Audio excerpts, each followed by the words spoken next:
Hi guys, good morning! Nandito kami sa Nanlian Bonsai Park or basta park. Dito sa may Diamond Hill, kasama pa rin natin si Mother Earth. Nag-enjoy na sa maraming bonsai dito. It's my first time, guys, na makita itong mga iba't ibang klaseng halaman na ginawang bonsai. Ayan o guys, ang ganda nito.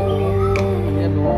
Tapos meron silang parang, ano yung tawag dito? Ano yung medyo madami.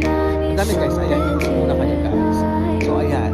And meron din silang parang bahay-bahay dito. Ayan sa likod mo. Nakapunta na po ba kayo dito sa mga kababayan natin? Baka hindi pa kayo nakapunta dito sa Hong Kong po ito, sa may Diamond Hill Exit C2.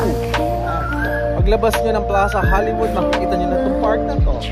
In between siya ng mga flyover pa tawag. So ayan guys, mamamasyal muna tayo at mag-picture